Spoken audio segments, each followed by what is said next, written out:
berjalan. Oke, sebelum kita mulai, kita berdoa terlebih dahulu dapat keberkahan dari mata kuliah Uni untuk kalian semua. Oke, berdoa sesuai dengan kepercayaan masing-masing. Berdoa dimulai. Bismillahirrahmanirrahim.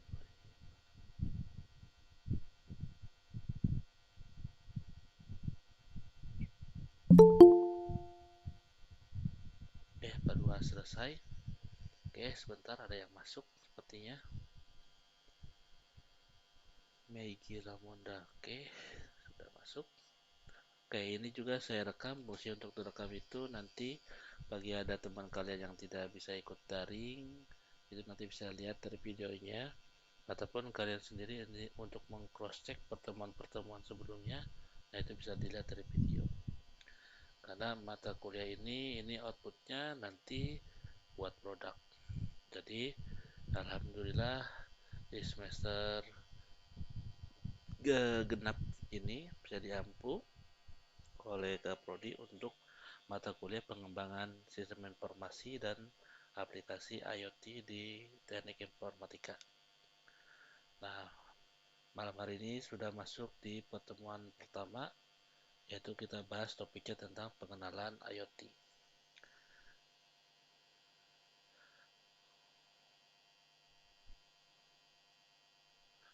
Untuk slide dan material sudah saya postkan di e-kampus, bisa kalian download, baca, pahami. Nanti kalau ada yang mau ditanyakan, monggo silakan. Beserta untuk ada penugasannya juga. Oke, selanjutnya nanti ketika saya sudah mempresentasikan, kalau ada yang mau ditanyakan, monggo silakan aja langsung ya. Oke, terlihat ini kontrak perkuliahan.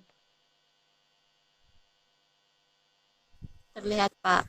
Oke, diawali dari kontrak perkuliahan untuk mata kuliah ini, nanti akan muncul setiap slide-slide di pertemuan berikutnya, yaitu absen bobotnya 30%, di mana kalian bisa absen dengan mengklik absen di e-kampus, ataupun bisa klik online kalau sedang daring, seperti sekarang, nanti pertemuan selang-seling, daring, kemudian luring, kemudian daring.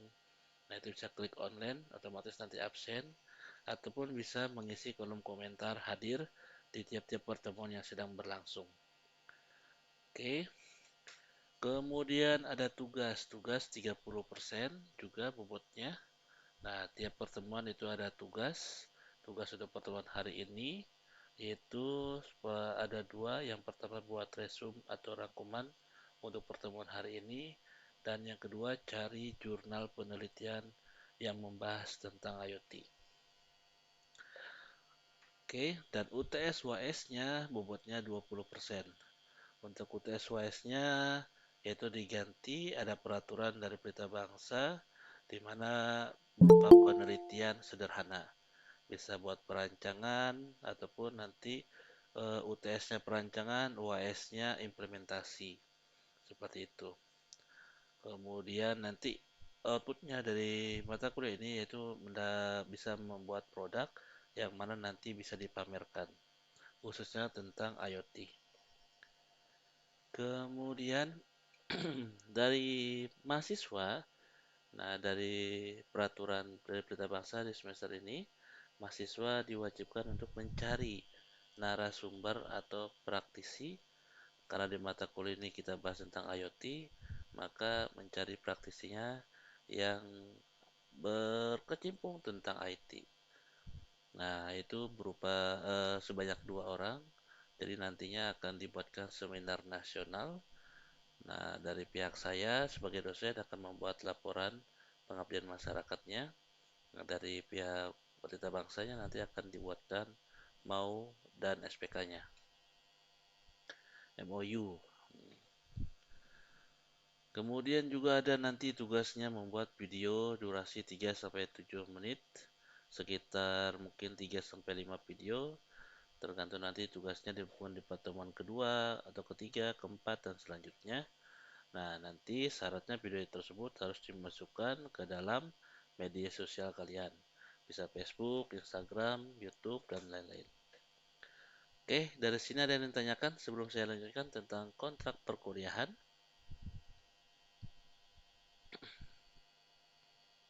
Halo, Sudah jelas, Pak. udah jelas? Oke. Kalau misalkan ada yang mau ditanyakan, monggo silakan ya. Ketika saya sedang mempresentasikan, juga Pak ingin bertanya, langsung aja. Karena saya senang kalau banyak yang nanya, berarti bukan dia banyak nggak tahu atau bodoh, bukan. Tapi keinginan tahuannya lebih besar. Oke, lanjut. Ya, diawali dari pertemuan pertama ini berupa pengenalan IoT. Ya, slide-nya kita berawal dari sejarah IoT terlebih dahulu. Nah, IoT ya dulu di tahun 1980-an ya IoT itu sebenarnya sudah ditemukan oleh mahasiswa karena tanpa sengaja mahasiswa bukan sendiri tapi sekelompok yaitu berupa tim dia membuat alat mesin pembelian botol Coca-Cola minuman Coca-Cola. Jadi konsepnya dia masukkan uang, kemudian dipilih lewat tombol berapa banyak dan action dilakukan aksi pembelian. Dan ini akan terkirim datanya lewat jaringan ke si user atau ke server, mirip seperti jam start kopi yang ada di Berita Bangsa. Seperti itu. Itu udah konsepnya IoT. Nah, di sini mereka nggak perlu menghabiskan tenaga keluar atau ke Indomaret, ke Alfamart atau ke warung untuk membeli botol Coca-Cola. Jadi mereka memasang saklar mikro di dalam mesinnya, nanti akan melaporkan berapa banyak kaleng Coca-Cola yang tersedia, yang terbeli, dan transaksinya. Tapi waktu itu belum mengenal tentang Internet of Things seperti itu. Nah, baru di tahun 1999 namanya Kevin Ashton. Nah, dia membuat jurnal penelitian dan juga mempresentasikan proyek sensor baru, yaitu berupa webcam atau CCTV, di mana bisa memonitor keadaan sekitar, mengontrolnya, kemudian juga menganalisis dari data yang didapatkan. Nah, disinilah dia mengenalkan yang namanya Internet of Things, seperti itu. Nah, perkembangannya timeline IoT dari dulu sampai sekarang dan diprediksi diperkirakan 10 tahun lagi juga masih survive IoT ini. Banyak yang diminati, digandrungi. Nah, itu dari tahun 1980-an, lanjut di pertama kali 1989 device IoT dibuat. Jadi mirip seperti kayak device-nya konsol ataupun modem atau router seperti sebesar itu. Dia akan mengirimkan data, menerima dari sensor di sekelilingnya dan mengirimkan data. Mirip seperti kayak macam gempa bumi atau ada getaran atau suhu atau temperatur. Nah, dia mengirimkan data. Nah, baru di tahun 1993 webcam berupa kamera online pertama kali dibuat di Cambridge University. Nah, ini konsepnya sudah ke IoT, namun waktu itu belum bisa mengontrol, hanya memonitor saja. Kemudian di tahun 1994 ada Steepman, perkembangan dari webcam dibuatlah menjadi Webcam. Nah, kalau sekarang itu biasa dilihatnya kayak untuk main game pakai seperti apa namanya ya, eh, virtuality, nah, seperti itu. Nah, baru di tahun 1999 si Kevin Ashton, nah ini mengenalkan yang namanya Internet of Things itu seperti apa dengan membuat jurnal penelitian dia tentang proyek sensor yang dia buat berupa webcam. Nah, baru di tahun 2000, nah si ada pihak perusahaan dari Korea LG meluncurkan yang namanya kulkas pintar. Jadi di situ ada berupa device, berupa konsol ataupun tablet yang untuk memonitor, mengontrol, dan menganalisis data temperatur, suhu, kelembaban, pressure, dan sebagainya, dan mengirimkan ke usernya ataupun ke server. Nah, dari sini banyak perusahaan-perusahaan ataupun produk dari IT berupa device.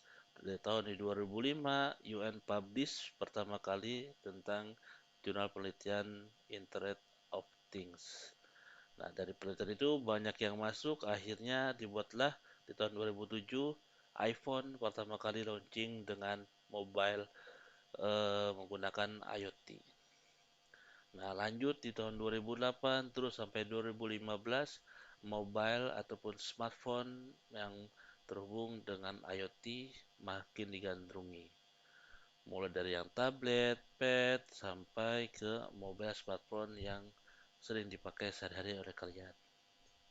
Nah, baru di tahun 2016 karena terhubungnya butuhnya data yang cepat, stabil, dan ini muncullah AWS yaitu berupa cloud di mana sistem data berbasis indeks yang akan mempercepat data pencarian data ketika ada proses pengiriman ataupun penerimaan data. Nah, di tahun 2020 karena saking banyaknya yang menerapkan itu, jumlah IoT device koneksi yang terkoneksi ke dalam OS naik sebesar 50%. Baru di tahun 2021 terdeteksi ada 10 juta aktif IoT device yang berjalan. Masa di tahun 2002 dan sampai 2004 ini arahnya yaitu dirubah ke ekonomi. Bagaimana caranya dari konsep IoT ini dibuat untuk mendapatkan atau penghasilan, khususnya misalkan yang sudah diterapkan berupa saving energy. Jadi misalkan ada orang nyala lampu AC, kulkas segala macam, ketika nggak ada orang maka akan mati. Nah, itu konsepnya untuk penghematan supaya saving energinya bisa terlihat dari bulan ke bulan ataupun sampai dari tahun ke tahun bisa terlihat pemakaian biaya konsumsi listriknya seberapa besar. Nah, ini bisa menghemat, arahnya ke ekonomi, salah satunya itu. Oke, itu dari sejarahnya dan perkembangannya. Selanjutnya kita baru masuk tentang Internet of Things. Ada yang tahu dari kalian mungkin bisa menjelaskan apa itu IoT, Internet of Things? Halo, terdengar suara saya? Terdengar, Pak. Oke, monggo kalau ada yang mau menjelaskan tentang Internet of Things atau ada yang mau komentar, monggo silakan. Atau ada yang mau menanyakan tentang sejarah dan perkembangannya? Ini Pak mau tanya tentang apa ya? Bagian-bagian IoT kan ada jaringan, Hmm, terus ada sistemnya, hmm, terus sensor dan lain-lain. hmm. Apa yang lebih dominan untuk tren sekarang apa itu, Pak? Oh, itu nanti akan kita bahas di slide berikutnya, yaitu berupa unsur-unsur IoT. Bentar ada yang masuk. Monggo Mas Irfan Maulana Falah. Ada yang mau ditanyakan? Eh, saya ingin nyampein aja Pak, Hmm, pengetahuan saya mengenai IoT, hmm, sepengetahuan saya. iya, Jadi sebenarnya kan kita tuh sudah mempunyai satu alat ya, yang dimana mungkin alat itu masih dikelola secara manual. hmm, Tapi dengan bantuan Internet of Things ini kita bisa mengendalikan satu alat itu dengan bantuan internet hmm, yang terhubung ke jaringan, lalu dibantu mungkin oleh cloud tadi ya yang AWS itu Pak, hmm, dan sampai ke device yang kita bawa mobile atau smartphone. hmm, Kita bisa mungkin mengendalikan ataupun mengontrol pengolahan datanya menggunakan smartphone saja dengan menggunakan internet. hmm. Mungkin itu pengetahuan saya, Pak. Ya, jadi dari komentar kalian itu ada benarnya, benar seperti itu. Oke, saya balik lagi. Nah, konsep IoT atau Internet of Things. Nah, kita lihat dari katanya sendiri Internet of Things.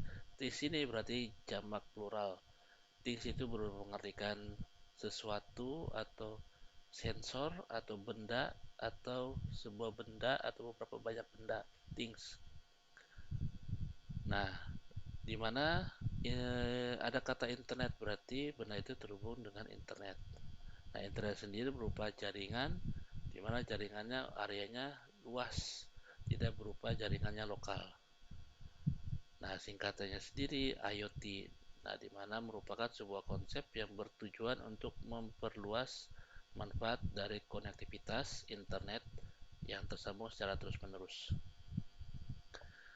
Nah, dari si Casagras sendiri, dia mendefinisikan internet optik itu berupa sebuah infrastruktur jaringan global, di mana nanti akan menghubungkan benda-benda fisik dan virtual melalui eksploitasi data yang tercapture yang didapatkan dan juga bisa berkemampuan untuk berkomunikasi. Kalau dari SAP sendiri, ini mendefinisikan berupa dunia di mana benda-benda fisik dapat diintegrasikan ke dalam jaringan informasi secara berkesinambungan. Sehingga fisik itu nantinya bisa aktif, bisa berperan untuk mengirim dan menerima data. Ada juga dari ETP EPOS yang mendefinisikan berupa jaringan yang dibentuk oleh hal-hal ataupun benda-benda yang mempunyai identity atau identitas. Nah, pada suatu ruangan, misalkan dibuatlah suatu IoT tersebut, tentu nantinya berawal dari benda yang tidak bisa bergerak, tidak bisa berpikir, nanti akan mempunyai kecerdasan sendiri. Misalkan untuk mengontrol suhu yang tadinya panas, kemudian bisa terdeteksi, kemudian dilakukan menghidupkan AC, akhirnya menjadi lebih dingin. Seperti itu. Nah, internet opting sendiri ini berupa sebuah jadi ada beberapa alat berupa sensor ataupun benda di mana terhubung ke dalam suatu jaringan yang lebih luas. Bisa itu jaringannya internet ataupun jaringannya lokal. Nah, berhubung dengan namanya internet berarti jaringannya online. Seperti itu. Nah, unsur-unsurnya apa? Tadi yang tanyakannya unsur-unsur IoT itu cukup ada 3. Ini bisa dikatakan 3. Kalau ada 3 unsur ini bisa dikatakan sebagai IoT. Yang pertama sensor. Nah, sensor itu berupa things-nya atau bendanya di mana dia nanti akan merespon di sekitarnya apa yang terjadi. Kemudian nanti akan dikumpulkan data-datanya dan datanya nanti akan diolah. Makanya ada yang kedua, pengolahan data. Datanya oleh si MCU-nya, misalkan ada kita pakai Arduino Uno nanti, ataupun ada dari secara device industri, ada Moxa, ada Advantech. Nah, nanti dia yang mengolah dari data analog ke data digital. Kemudian nanti datanya akan dikumpulkan, kemudian akan dikirim ke cloud kalau misalkan terhubung dengan internet. Ataupun akan dikirim ke server atau ke si user kalau datanya misalkan lokal. Nah, data ini nanti akan diproses untuk menghasilkan analisis yang lebih lanjut. Nah, perangkat ini nanti akan memberikan keputusan dari data yang didapatkan sehingga akan dilakukan aksi mau ngapain nih, apa hanya sekedar memonitor, apa mau mengontrol, atau hanya menampilkan data saja untuk menganalisis kejadian-kejadian yang terjadi. Nah, dua hal ini tentu membutuhkan yang namanya jaringan atau konektivitas. Nah, konektivitas ini namanya internet berarti harus terhubung online dan menggunakan cloud. Itu wajib. Dan data yang nanti terkumpul ini nanti akan diproses, dikirim melalui jaringan internet dan dipastikan jaringannya harus stabil dan bagus dalam artian kecepatannya tidak turun seperti itu.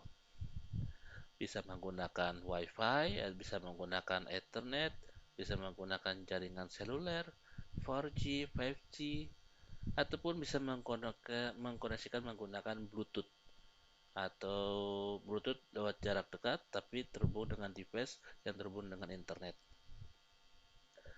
Kemudian nantinya kalau ada ketiga parameter ini yang bisa dikatakan sistem yang dibuat itu berupa IoT. Ntar ada yang masuk.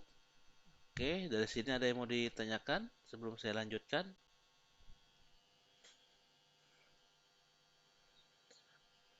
Halo, terdengar kan suara saya? Halo? Jelas, Pak. Iya, Terdengar, Pak. oke. Kalau ada yang mau ditanyakan, silakan ya. Kalau tidak ada, saya lanjutkan. Oke. Nah, nanti kita juga bermain. Mungkin kalau online rada sulit, nanti saat offline di kelas, mau saya bawa device, alat-alat industri yang sering dipakai, baik itu IoT ataupun IIoT, yaitu Industrial Internet of Things, atau IoT-nya berupa Industrial of Things.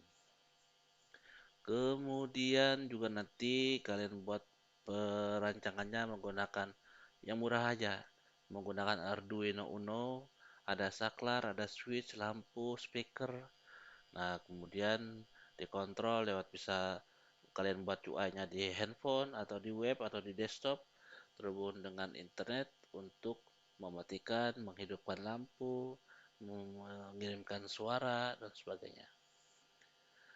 Nanti tinggal idenya sekreatif apa kalian untuk kayak puzzle, kayak membentuk sebuah produk seperti apa. Nah, sebelum itu kita bahas tadi unsur-unsurnya ada sensor, ada konektivitas, ada juga pengolahan datanya. Nah, diawali dari sensor. Sensor di luaran banyak, di pasaran juga diperjualbelikan, baik itu yang murah ataupun yang mahal. Tergantung nanti kebutuhan mau dibuat apa sistemnya.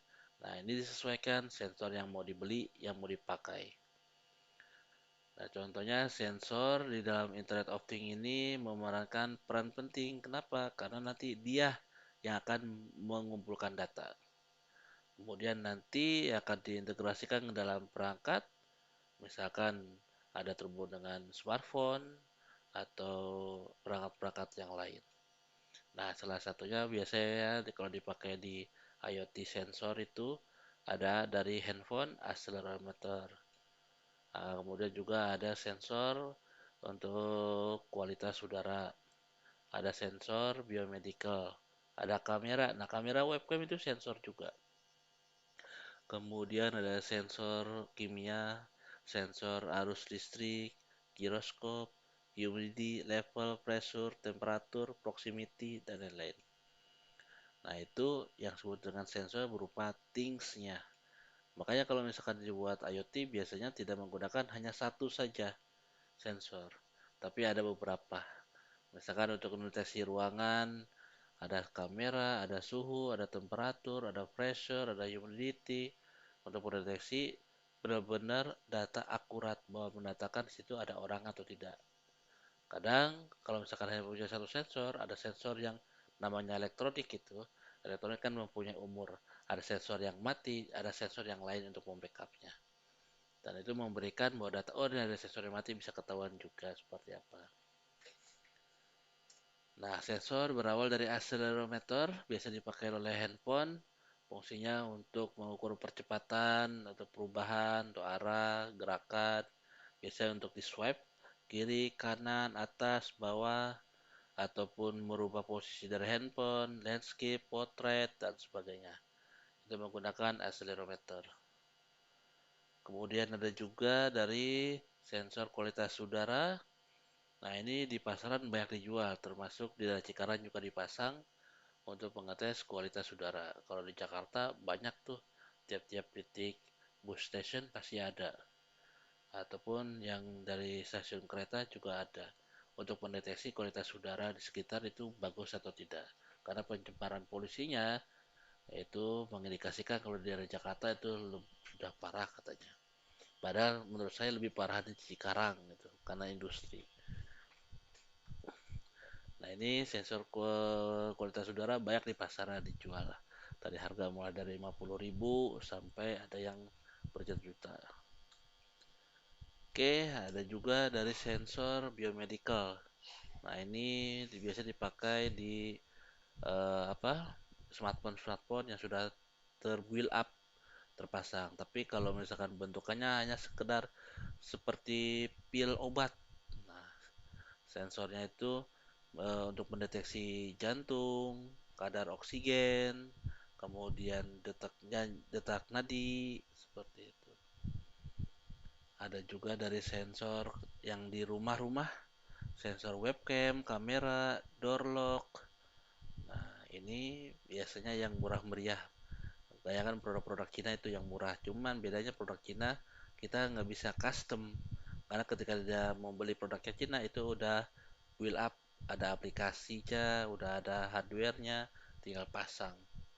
Dan itu ada versi yang gratis, ada yang versi yang berbayar. Terhubung dengan online ataupun offline juga bisa. Banyak pilihan. Nah, contohnya produknya namanya Bardi. Nah, seperti itu. Ada juga sensor kimia, bisa dipakai oleh anak-anak lingkungan untuk mendeteksi pH kontrol, temperatur, suhu, humidity.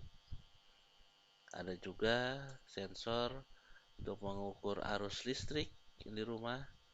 Nah, bisa terlihat ada apakah turun tegangan atau misalkan pemakaian daya yang over, tergantung keinginannya, kebutuhannya kita mau ngapain. Atau yang paling simple, humidity, sensor kelembaban. Biasanya dipasang di toren-toren. Nah, ada juga sensor proximity. Nah, ini dipakai untuk deteksi area. Nah, di sini pun ada harga dan rupa. Kalau misalkan murahan biasanya global elektromagnetnya, ultrasoniknya kayak robot penghalang. Misalkan tahu ada penghalang, tetap aja dia nabrak. Cuman ya dia tahu pas ketika menabrak itu ada penghalang. Nah, itu proximity-nya murah, sekitar 20 ribuan. Tapi kalau misalkan di mobil untuk safety kayak contohnya mobil Hyundai, nah itu mahal karena ya ada rupa ada harga. Nah, seperti itu, ini proximity sensor. Oke, itu dari sensor. Ada yang mau ditanyakan sebelum saya lanjut ke unsur yang kedua, konektivitas?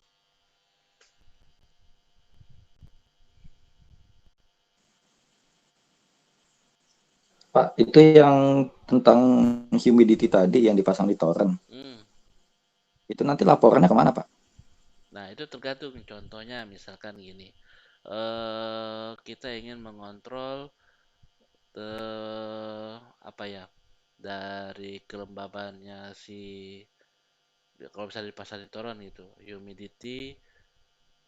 eh Kalau saya sih belum pernah membuat, tapi kalau misalkan dipakai di BitTorrent, gambarnya itu humidity biasa untuk pengontrol ada misalkan jamurnya untuk mengecek kebersihan dari air. Dari bisa dilihat dari humidity-nya seberapa persen, kemudian kelembaban udaranya seberapa persen. Nah, kemudian nanti bisa terasa di dalamnya ada sensor lagi biasanya berupa level air, kemudian kualitas air. Nah, di situ untuk menandakan, mengecek, memastikan airnya itu bagus atau tidak, itu doang. Ada kelembaban udara untuk daerah sekitar untuk menandakan mungkin ada memprediksi bakal ada terjadinya hujan, ada juga terjadinya mungkin nantinya bakal panas atau ada badai dan sebagainya. Tergantung kebutuhan. Konsepnya mau dibuat apa. Jadi ketika membuat IoT, kita desain terlebih dahulu perancangannya mau buat IoT-nya apa, baru kita pemilihan sensor. Sensor nanti yang mau digunakan sensor apa, biar nanti disesuaikan dengan kebutuhan yang mau dibuat. Nah, biasanya seperti itu kalau di atas toren itu humidity untuk mengecek di area sekitar, kelembaban udaranya seperti apa supaya nanti di dalam torennya itu terjaga airnya, mungkin tidak ada jamur atau ada lumut dan sebagainya. Mungkin seperti itu. Nah, kalau yang saya sendiri pernah buat yaitu menggunakan Arduino Uno untuk switching motor pompa di Jeep di PT. Jadi itu ada 3 motor, 3 pas. Nah, itu switching nanti akan mengontrol mengalirkan air untuk ke toilet-toilet ataupun ke apa? Karena tempat saya buat meteran air, listrik dan gas, jadi dipakai untuk meteran air juga untuk mengisi tangki-tangki, test bin dan sebagainya. Itu motornya simple, sensor cuma hanya satu. Sensor gerak, mana yang gerak itu yang jalankan, kemudian gantian. Oke, ada lagi? Baik, terima kasih, Pak. Yap. Oke, kalau sudah ada saya lanjutkan. Nah, unsur yang kedua yaitu konektivitas, koneksi.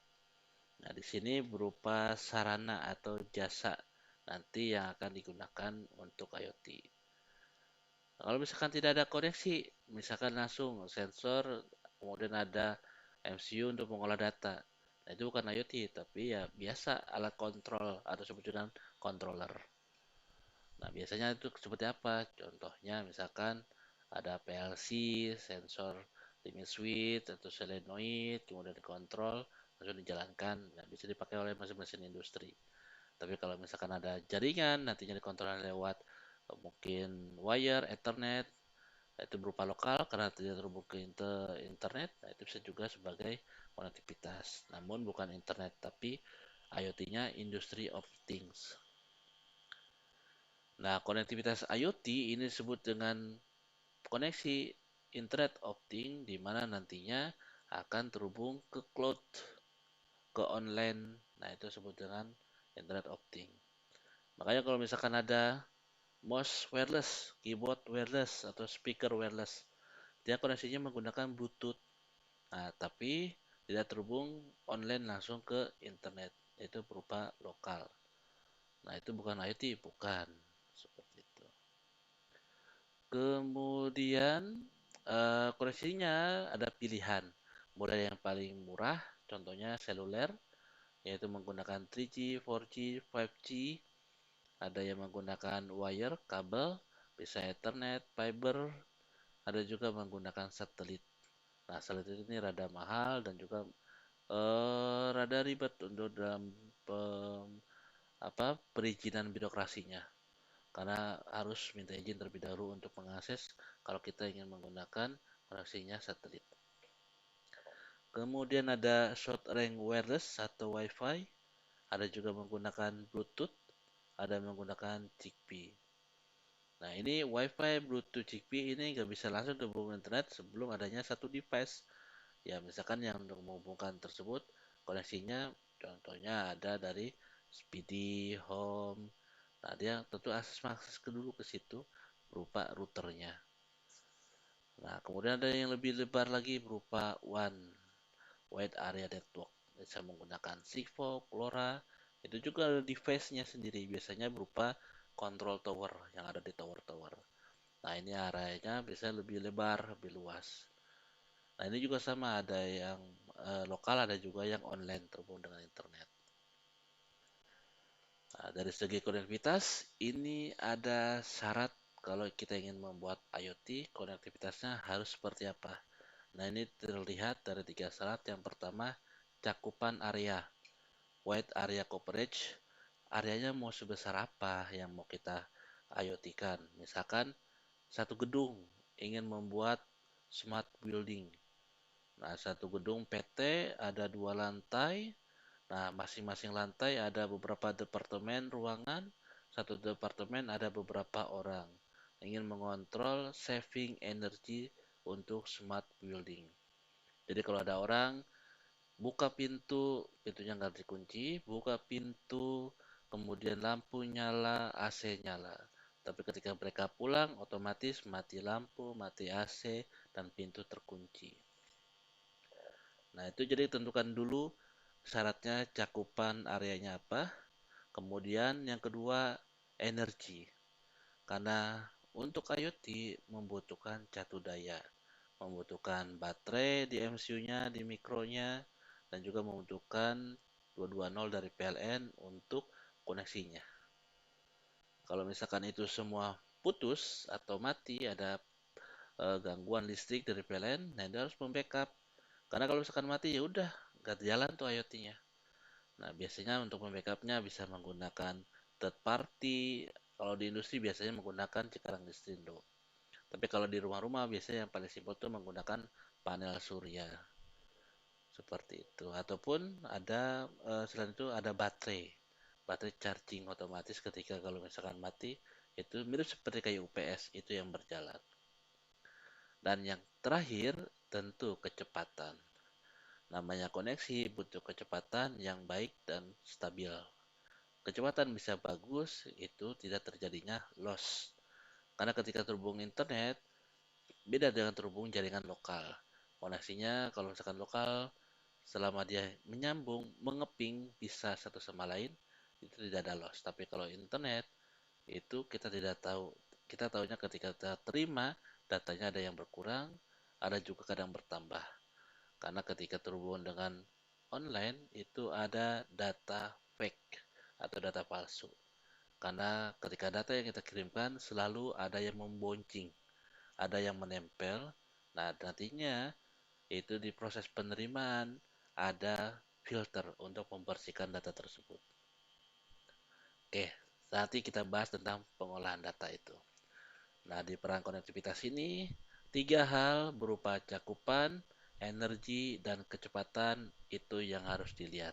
Ketiga hal ini harus ada ketika kita ingin mendesain IoT. Ada bisa ingin membuat IoT, tapi tiga hal ini kurang satu. Nah, itu nggak bisa disebut dengan IoT. Contohnya misalkan teknologi jarak pendek seperti Bluetooth, Low Energy atau BLE. Nah itu IoT pakai jaringan segala macam. Cuman fokusnya hanya kecepatan data dan masa baterainya. Tapi koneksinya terbatas. Nggak bisa tuh bisa jarak jauh. Ada juga teknologi LPWA seperti NB IoT. Nah dia daya tahannya bagus, baterainya tinggi, namun kecepatannya rendah. Seperti itu. Nah, kalau misalkan bisa nyoba-nyoba, kita nanti menggunakan 4G atau 5G untuk kecepatannya, kemudian menggunakan baterai, pastikan dulu itu daya PLN-nya oke. Nantinya berkesinambungan kalau kalian ingin melanjutkan, bisa switching menggunakan panel surya ataupun baterai charging, mirip seperti UPS. Oke, nah dari peran konektivitas ini, dari persyaratan tiga tadi tentang cakupan, efisiensi energi, dan juga kecepatan, menghasilkan tiga kategori. Yang pertama, technical atau teknis. Nah, secara teknik nanti bisa terlihat tuh efisiensi energinya gimana dari air yang dibuat, mobility-nya, positioning-nya, corporate-nya bagaimana. Kemudian juga ada komersial. Nah, komersial ini biasanya beralihnya ke biaya. Karena nanti akan bisa terlihat biaya yang dikeluarkan berapa, biaya yang dipakainya berapa. Semakin bagus ya ada rupa ada harga. Semakin bagus ya semakin besar juga biayanya. Tapi dari situ nanti bisa terlihat reliability-nya seperti apa, security-nya bagaimana. Nah, kategori ketiga muncullah yang namanya ekosistem. Ekosistem ini muncul jika IoT device ini terintegrasikan dalam satu area. Nah, sebutnya ada ekosistem. Misalkan ingin membuat smart home di rumah, ada CCTV, ada untuk matiin lampu, matiin kipas angin, AC, kulkas, TV, kemudian kunci pintu. Nah, ini banyak IoT yang terkontrol segala macam. Nah, ini sebutnya dengan ekosistem. Nah, itu secara cakupan yang lebih rendah, ada yang lebih luas, smart city. Nah, di situ untuk mengontrol lampu jalan atau tempat sampah dan sebagainya. Nah, ini dari peran konektivitasnya. Nah, selanjutnya ini ada perbandingan dari konektivitas yang digunakan. Nah, kalau misalkan yang saya rekomendasinya itu menggunakan jaringan seluler. Yang sekarang pun sudah semakin baik jaringan selulernya, udah terasa 5G. Tapi 5G nggak semua area sih. Nah, tapi bisa diakses lah kalau dari Cikarang mah 5G. Nah, ini dibandingkan dari perbandingan konektivitas IoT-nya berdasarkan technical, komersial, dan juga ekosistem.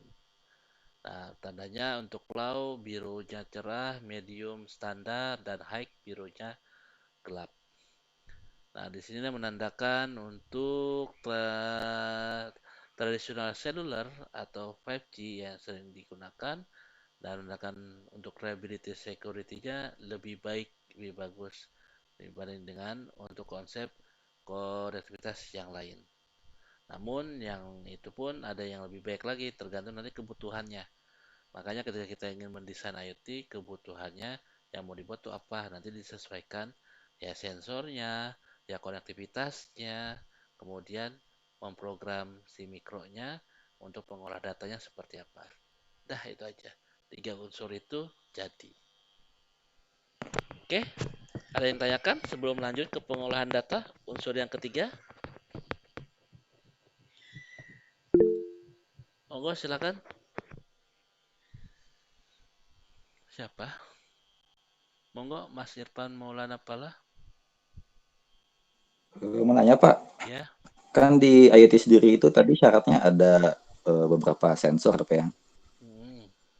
Nah sensor itu sendiri affordable nggak Pak? Maksudnya affordable di sini barangnya itu gampang didapat Hmm. dan mungkin harganya itu low cost gitu Pak. Jadi sehingga kita kalau nanti punya ide, kita pertama gampang aksesnya dan harganya murah. Karena saya pernah terkendala di situ Pak, ingin membuat RFID untuk sensor gerak gitu ya.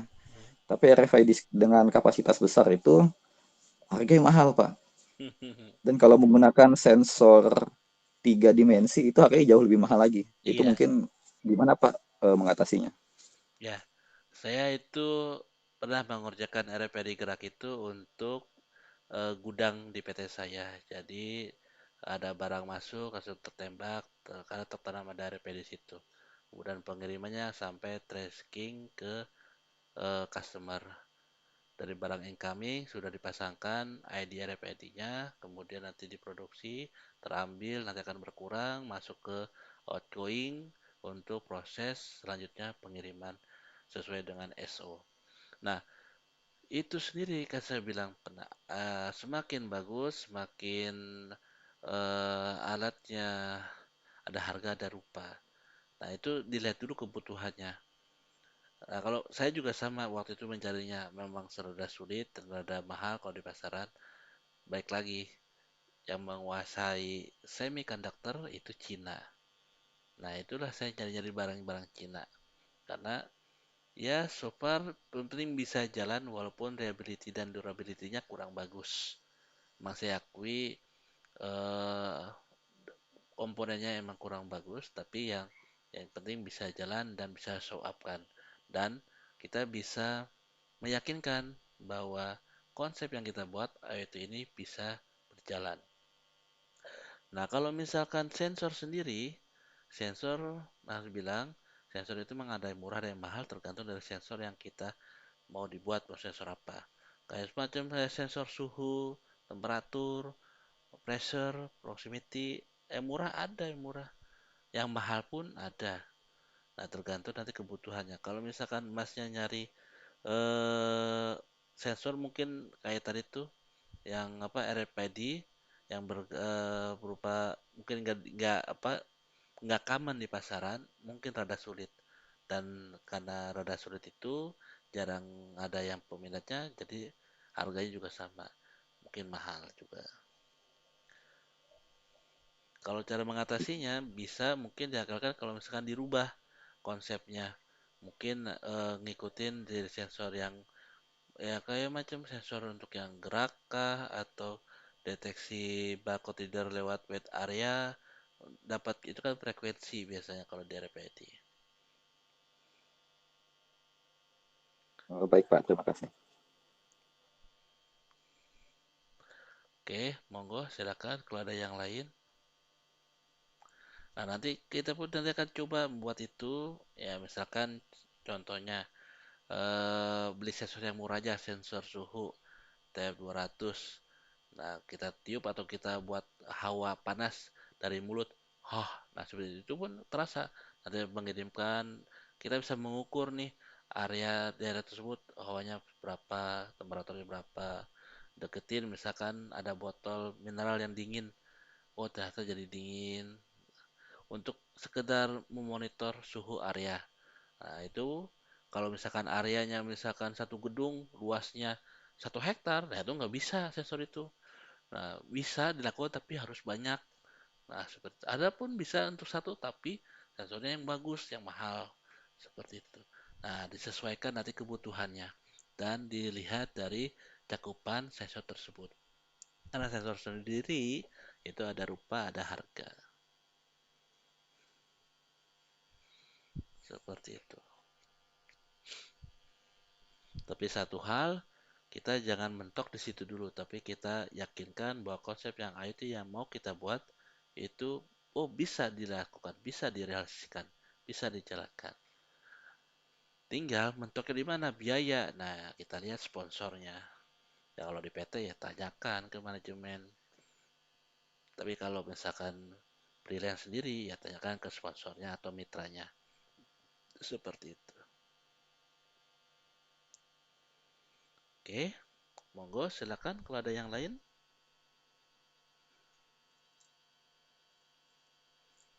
Oke, kalau tidak ada saya lanjutkan. Nah, ini unsur yang ketiga ada pengolahan data. Nah, dari tiga hal, satu ini yang berupa unsur IoT harus ada.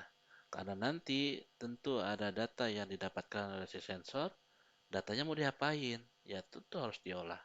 Nah, pengolahan data ini yang akan mengolah si MCU atau si Arduino-nya atau si mesinnya.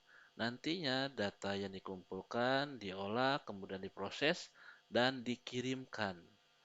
Jadi datanya dikumpulin dulu, kemudian datanya dirubah dari ADC, dari analog ke digital, kemudian dikirimkan dari data pengolahan tersebut, baru nantinya sampai dianalisis datanya.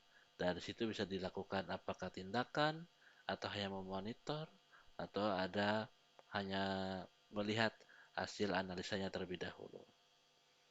Nah, itu dari pengolahan data secara konsep garis besarnya. Nah, sekarang kita bahas satu persatu, kita lebih detail. Mulai dari pengumpulan data. Nah, pengumpulan data itu didapat dari mana? Dari sensor. Sensor yang merespon lingkungan sekitar area, nanti akan didapatkan datanya. Datanya sendiri secara real time nanti akan mengkonversi dari analog ke digital. Dan itu bisa dilakukan, bisa langsung dari sensornya, bisa juga dari si masternya atau MCU-nya atau Arduino-nya yang mengkonversi tersebut. Nanti setelah dapatnya berupa digital, bisa disimpan dari si MCU-nya atau mikronya, ataupun bisa langsung dikirimkan datanya ke jaringan. Bisa lewat kabel ataupun wireless. Nah, jaringan sendiri bisa lewat jaringannya lokal ataupun online terhubung dengan internet. Nah, di sini ada tantangannya. Tantangan ketika kita ingin mendapatkan data dari sensor dan mengirimkan data tersebut ke server, ke cloud, ataupun ke user atau penggunanya. Nah, tantangannya yang pertama satu kesesuaian sensor. Nah, nanti kalian akan terlihat tuh ketika kita ada satu project, baik itu di PT ataupun di rumah atau di tempat kita bangsa nih, mata kuliah ini nih. Nah, nanti tantangannya pertama kesesuaian sensor. Jadi, pemilihan sensor yang tepat sesuai dengan yang diinginkan. Kita ingin buat apa nih IoT-nya? Oh, IoT ini untuk mendeteksi kebakaran. Nah, sensornya tentu harus menggunakan sensor temperatur, suhu, panas. Jangan sampai menggunakan sensor proximity. Nah, seperti itu. Jadi kesesuaian sensornya. Dan sensornya juga dilihat dari kebutuhannya, sebesar berapa areanya. Karena di situ ada harga, ada rupa. Nah, biasanya kalau sensor yang murah-murah itu areanya daerahnya kecakupannya kecil. Nah, ada juga kalau mau murah bisa dipasangin banyak atau cukup beli yang bagus satu tapi mengcover area yang lebih besar. Dan yang kedua, akurasi data. Nah, data ini yang penting karena dari sensor nanti akan mengirimkan data, datanya itu harus akurat. Jangan sampai nanti data yang dikumpulkan, data yang salah. Misalkan dari penempatannya orang lain bisa kayak sensor suhu tadi bisa meletakkan air es jadi supaya suhunya dingin. Nah, itu ada post major di luar dari pembuatan dari IoT. Jadi harus dipastikan juga nanti datanya yang terkirim itu harus akurat. Dan yang ketiga, ketersediaan energi. Nah, karena nanti sensor juga akan butuh catur daya. Si MCU, si Arduino, si masternya butuh juga catur daya. Bisa menggunakan baterai ataupun 220, nanti dipastikan situ ada sumber energi supaya nanti bisa hidup. Nah, kalau misalkan putus seperti lampu segala macam, ya nggak jalan konsep itu. Nah, kemudian yang terakhir tentu konektivitasnya. Nah, pastikan jaringannya handal, bisa itu offline ataupun online. menggunakan kabel Ethernet ataupun wireless. Ini tantangan dalam pengumpulan data, kemudian nanti datanya akan dikirimkan. Jadi ada di awal tantangannya seperti ini. Nah, nanti kalau kalian mendesain sendiri, merancang, nanti terasa. Oke. Nah, nanti kalau data sudah terkumpul, baru berikutnya mengirim.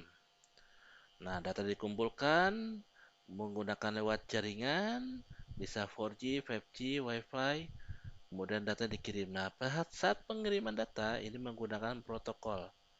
Nah, ini fungsinya untuk security. Ada menggunakan HTTP, HTTPS, ataupun MQTT, ataupun menggunakan COAP. Nah, tergantung protokolnya seperti apa. Karena nanti disesuaikan dengan menggunakan si usernya, apakah dia mobile, apakah dia web, atau kalau dia desktop. Dan juga nanti protokol ini akan mengirimkan ke server, ke platformnya.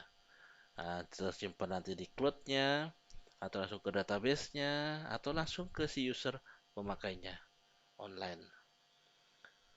Nah, di sini nanti datanya akan simpan untuk di pengolahan selanjutnya. Apakah mau dicek data sebelumnya, data seminggu sebelumnya, atau sehari sebelumnya, nanti bisa terlihat seperti itu. Nah, proses pengiriman data ini ada 4 metode. Sampai sejauh ini 4 metode yang dipakai. Nah, contohnya yang pertama publish subscribe. Nah, publish subscribe ini dia mengirimkan data di mana penerimanya harus berlangganan. Jadi kita harus daftarkan dulu si pemakainya atau kita booking. Nah, si pemakainya ini biasanya yang didaftarkan berupa IP public kalau online. Tapi kalau misalkan offline, booking IP dan portnya saja. Ada yang sering dipakai di luaran request respon model. Nah, ini sudah ditembak-tembakan. Contohnya misalkan dilihat, oh mati lampu, saya ingin nyala. Request nyala, responnya nanti nyala. Oh udah pagi nih, lampunya saya matiin. Request mati, responnya langsung mati. Seperti itu. Ada juga yang batching and agregasi. Nah, ini datanya dikumpulkan terlebih dahulu. Ketika sudah datanya penuh, ada indikator seberapa banyak average ataupun quantity data yang diizinkan. Nanti kalau sudah penuh, baru dikirimkan. Nah, pengiriman ini biasa menggunakan konsep RDO atau DBO. Nah, kalau DBO itu data bus output, dan yang mengirimkan namanya RDO, read data output. Nah, di sini nanti konsepnya ketika yang penerimanya dia akan mereshape data tersebut, nah kemudian dibersihkan. Nah, biasanya data ini untuk cakupan area satelit ya untuk mendeteksi misalkan area lahan ataupun pemukiman, jadi areanya lebih lebar. Kemudian ada yang prioritas. Nah, prioritas ini berdasarkan dari tingkat priority yang lebih tinggi dalam pengiriman. Nah, misalkan ingin membuat IoT tentang kebakaran, nah prioritasnya ini lebih tinggi. Ataupun pengiriman pesawat terbang, pelacakan pesawat terbang. Nah, biasa tingkatnya prioritas untuk konsep yang didesain dalam metode pengiriman. Nah, selanjutnya baru tahapan pengolahan data IoT. Data yang tadi dikumpulkan, dikirim, kemudian diterima. Nah, diterima ini datanya nggak langsung dipakai, tapi dibersihkan. Nah, di sini ada konsepnya filterisasi. Jadi ingin memisahkan mana data asli, mana data palsu, mana data bouncing, data yang mengikuti data aslinya. Kemudian didapatkanlah langsung kita transformasi data, yaitu bisa berupa grafik ataupun tabel, baru nanti ditampilkan untuk menganalisis data. Bisa berupa pola, trennya, didapatkan kesimpulan dari visualisasi data tersebut untuk menginterpretasikan hasilnya. Nah, dari situ bisa dilakukan tindakan. Contoh simpelnya, misalkan untuk memonitor area menggunakan CCTV. Nah, kita bisa terlihat area tersebut aman. Pengen lihat digerakin ke kiri, aman. Ke kanan, aman. atau misalkan ingin mentransfer suara ngomong, nah seperti itu. Nah, jadi itu tentang pengolahan data. Nah, dalam pengolahan data sendiri ada beberapa teknik analisis. Ya, contoh yang pertama analisis deskriptif. Nah, ini yang paling simple, paling ringkas, karena nantinya hanya untuk menggambarkan karakteristik data tersebut. Nah, contohnya misalkan memonitor kayak CCTV ngelihat keadaan, gerak ke kiri ngelihat, gerak ke kanan ngelihat, ngirim suara bisa terdengar di sana, atau matiin lampu, nanti matinya lampu di sana mati, atau buka pintu, door lock seperti itu. Itu analisis deskriptif. Ada juga dari analisis pemetaan. Nah, pemetaan ini biasa menggunakan satelit untuk area-area daerah tersebut. Nah, itu dipakai oleh pertanahan kalau misalkan ingin mengukur ataupun mengecek denah lokasi, misalkan mau beli tanah atau mau survei seperti itu. Kemudian analisis prediktif. Nah, ini saya sendiri belum pernah coba, tapi analisis prediktif ini biasanya untuk meramal perubahan masa depan. Contohnya yang tadi humidity bisa dipasang di atas untuk mengecek humidity sekarang berapa. Nah, mungkin nanti bisa terlihat 2 jam atau 3 jam berikutnya, ini menjelang malam, menjelang sore, humidity-nya bisa berubah, yang tadinya tinggi menjadi turun, atau mungkin bisa jadi nanti akan lebih drastis, akan ada hujan, badai dan sebagainya. Memprediktif. Ada juga menggunakan analisis pemrosesan sinyal. Nah, biasanya di sini domainnya menggunakan frekuensi dan waktu. Nah, contohnya tadi itu menggunakan RFID, nah itu frekuensi. Kemudian juga ada yang machine learning. Nah, di sini biasa konsepnya itu gabungan dari machine learning menggunakan AI supaya alat IoT-nya itu menjadi lebih pintar. Karena data-data yang dikirim dan diterima tersebut sebagai pengetahuan dia, di mana pengetahuannya akan terus bertambah seiring berjalannya waktu, dan dia akan menjadi lebih pintar jika ada data yang baru, dia akan memberi keputusan bahwa data tersebut benar atau salah. Seperti itu. Oke, ini implementasi dari Internet of Things yang ada di dunia sampai saat ini. Di Indonesia, di Cikarang juga ada. Tapi tidak semuanya, sebagian. Contohnya ada Smart City di sini di Cikarang sudah dipasang tuh lampu-lampu PJU. Smart Mall menghitung deteksi hadiran orang. Nah, Smart Traffic nih masih kurang, belum ada di sini. Nah, kemudian ada Smart Environment, ada di Kalimalang pernah saya lihat untuk mengecek kadar air, polusi dari tingkat polusi kadar air daerah Kalimalang. Kemudian juga ada security emergency, ini belum ada. Retail, pengiriman penyimpanan barang ini ada di PT-PT. Ada logistik juga sama memonitor. Industrial control juga ada, salah satu tempat saya juga ada. Temperatur ozon dan industri dan sebagainya. Ada smart agriculture, nah ini belum ada, saya belum pernah melihat. Nah, terakhir itu anak didik saya, dia kemarin skripsi membuat IoT untuk persawahan. Jadi biasanya untuk mengusir hama burung menggunakan orang-orangan atau kaleng. Nah, dia menggunakan konsep IoT. Menggunakan Arduino Uno dan koneksinya menggunakan ESP86, di mana konektivitasnya menggunakan SIM card 4G Telkomsel. Di mana kalau ada sensor gerak dan juga sensor suhu, kemudian nanti kalau misalkan terdeteksinya ada burung, nah itu menghidupkan sirine untuk mengusir burung tersebut. Walaupun tidak 100%, tapi bisa digantikan orang biasanya melakukan tersebut. Jadi sekarang menggunakan mesin. Ada yang smart animal farming. Nah, ini belum pernah lihat. Mungkin nantinya ngasih makan secara otomatis. Ya kolam ikan, ya ayam dan sebagainya. Smart water, smart metering. Nah, ini termasuk dua ini yang dipakai di tempat kerja saya. Karena saya sehari juga kerja di PT Itron, buat meteran listrik, air, gas. Kemudian aja home automation, e-health, banking industry. Nah, juga ada. Selanjutnya ini referensi yang saya gunakan. Oke, ini tugasnya. Tugasnya membuat resume rangkuman untuk pertemuan hari ini dan juga mencari jurnal penelitian yang berhubungan dengan IoT. 2 file di zip diposkan di kampus di pertemuan pertama. Ini paling lambat sebelum UAS, jadi masih lama, tapi jangan sampai lupa. Oke, ini ada nomor handphone saya dan email.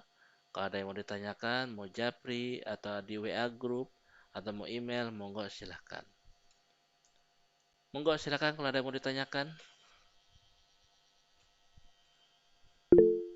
Ya, silakan. Pak, izin saya belum di absen, Pak. Oh, belum di absen. Siapa tadi? Muhammad Rifai, Pak. Muhammad Rifai. Wirnawati. Sama Pak Mirna juga belum di absen. Sebentar, belum di absen tuh maksudnya? Pak, saya Ya. belum di absen. Bojo Rizky Ramadhani. Rizky Ramadhani. Oke, bentar. Enggak, saya bingung maksudnya belum di absen tuh apa? Biasanya Pak kalau online di absen dosen Pak, bukan absen sendiri Pak di kampus. Oh gitu ya. Kalau saya biasanya kalau online dia bisa ngeklik absen, yaitu di kampus klik absen. Kalau misalkan secara online daring bisa klik online, otomatis tuh absen tuh. Atau isi kolom komentar, dah cukup itu aja. Jadi nggak perlu saya panggil seperti anak SD. Asep, Andi, Arif, hadir, hadir, hadir, nggak usah. Nah ini udah ada deh. Nah ini ada 28. Online dianggap hadir, udah, that's it.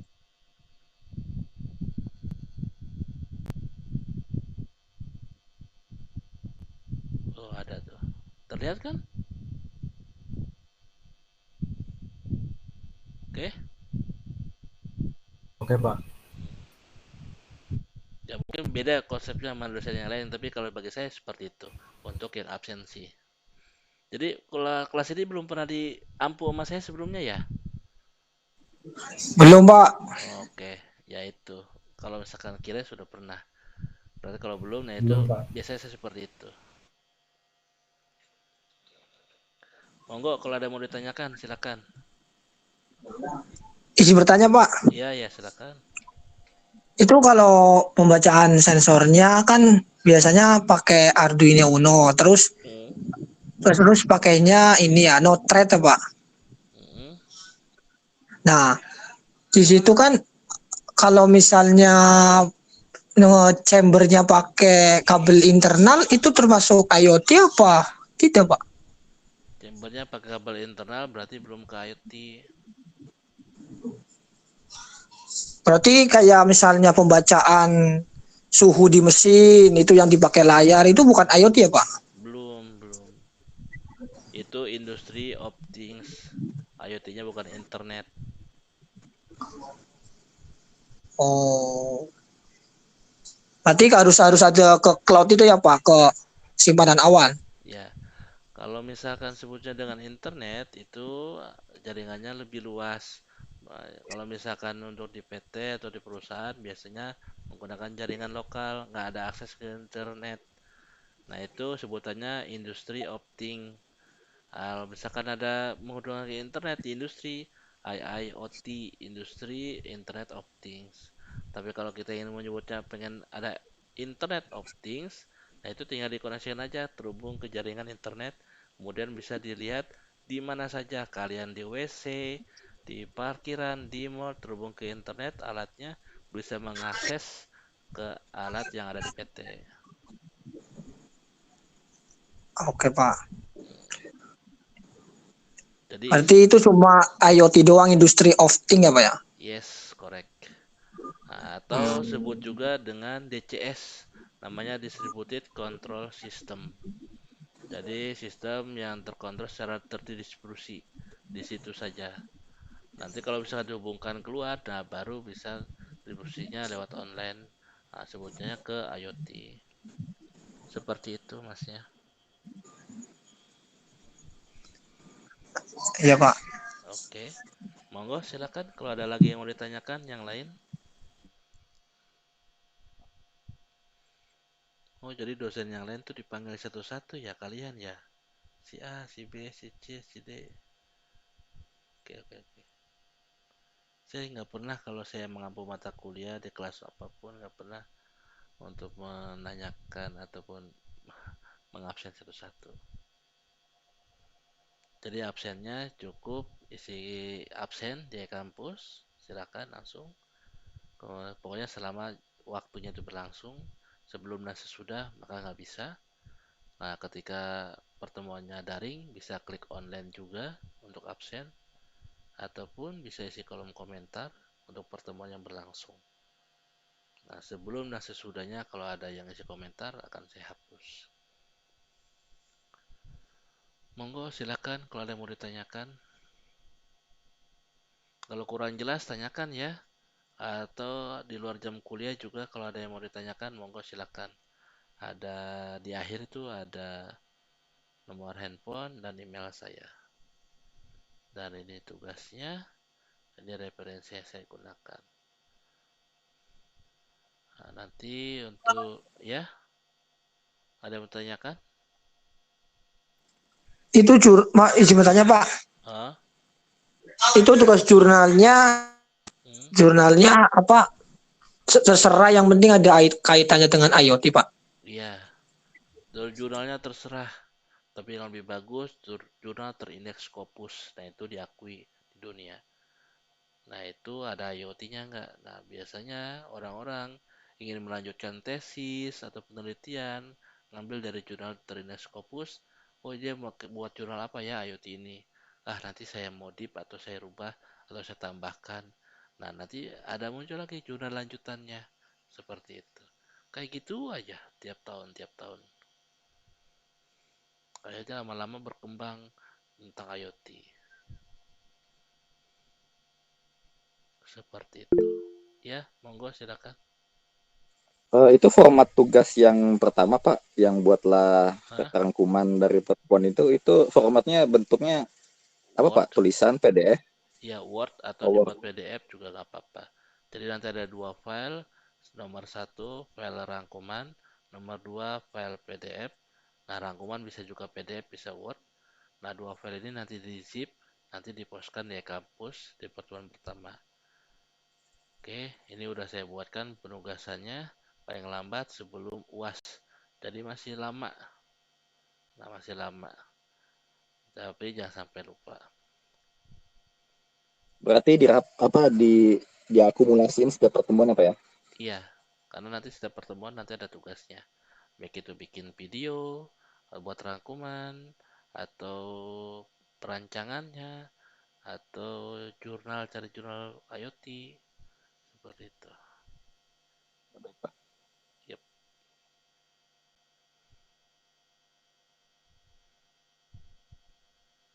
Dan hanya baru dari semester ini doang nih, baru nih. Sebelum-sebelumnya tuh nggak ada. Yaitu untuk mengundang dua praktisi. Nah, ini praktisinya atau narasumbernya yang mencari mahasiswa ataupun mahasiswi. Kemudian saya dari selaku dosen membuat laporan pengabdian masyarakat.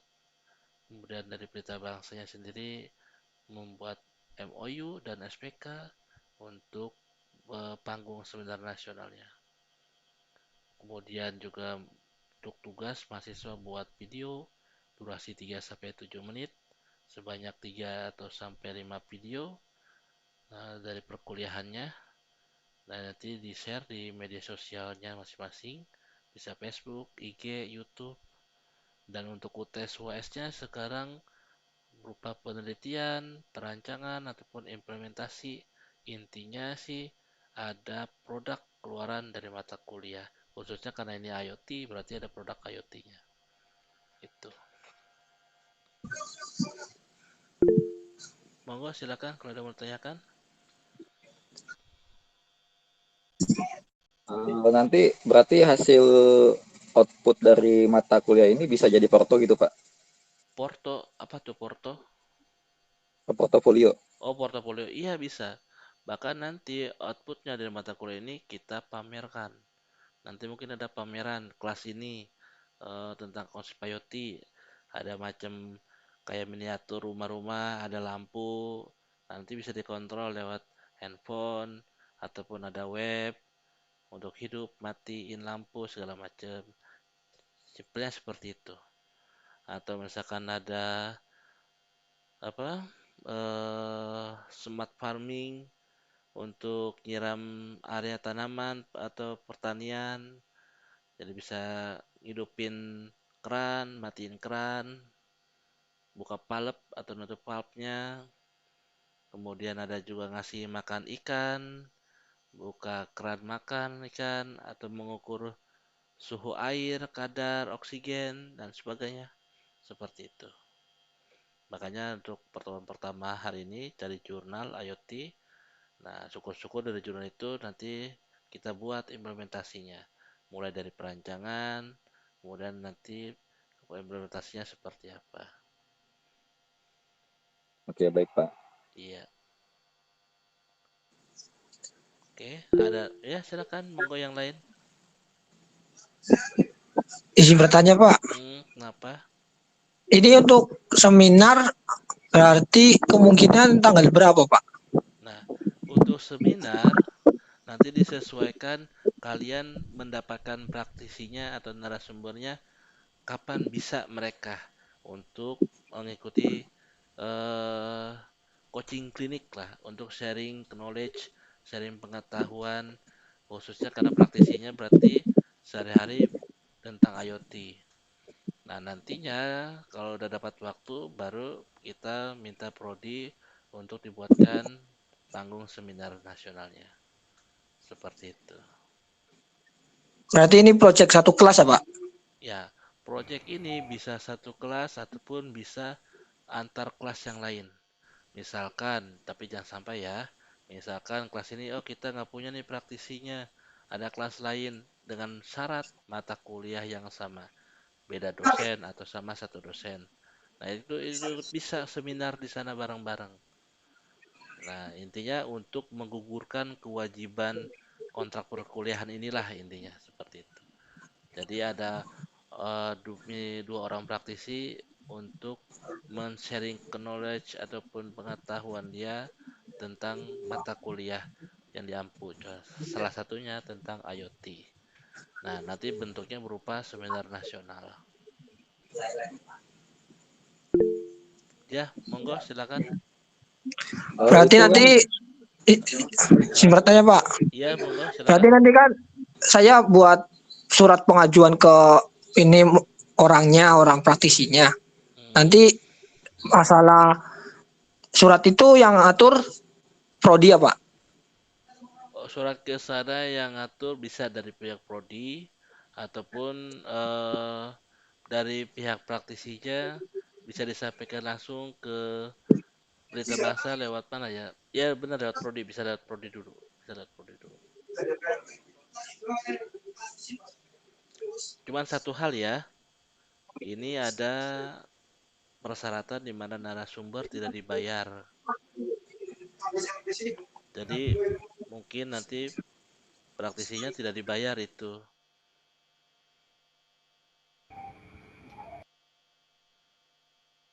Jadi nantinya dalam bentuk sumbangan pemikiran untuk kampus. Jadi para praktisi ini bisa alumni, bisa mahasiswa yang kelas karyawan yang sudah memiliki kepakaran ataupun keahlian di bidang IoT. Kadang kan saya nggak tahu mungkin kalian kerjanya tentang IoT dan sebagainya. Atau juga ada yang mengikuti tentang program dosen lecturer, yaitu penempatan di PT-PT untuk mengerjakan proyek-proyek kecil. Nah, di sini nanti mengundang para praktisi ataupun narasumbernya untuk sharing sharing knowledge, sharing pengetahuan tentang khususnya di IoT sesuai dengan mata kuliah yang diampu. Seperti itu.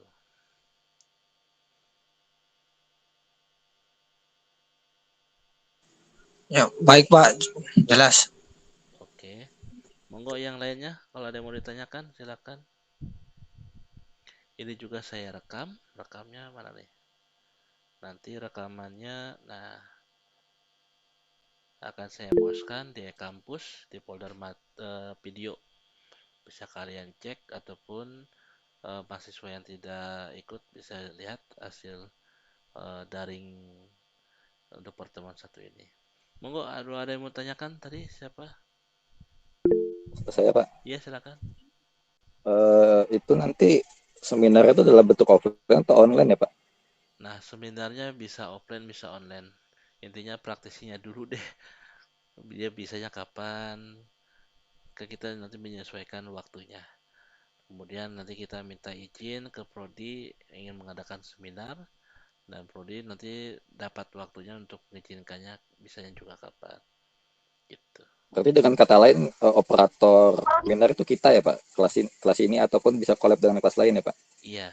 Kalau misalkan praktisinya pengajuannya dari kelas ini, berarti kan kita yang penyelenggara. Tapi kalau misalkan dari kelas lain, kita ngikut aja kayak semacam anggota gitu. Seperti itu. Intinya sih Oke untuk baik Pak. ya intinya bisa online ataupun offline datang praktisinya hanya untuk menggugurkan kewajiban ini aja kontrak perkuliahan ini. Karena ini dari Pelita Bangsa nggak tahu mungkin kurikulum KBKM merdekanya mungkin harus seperti ini gitu aja.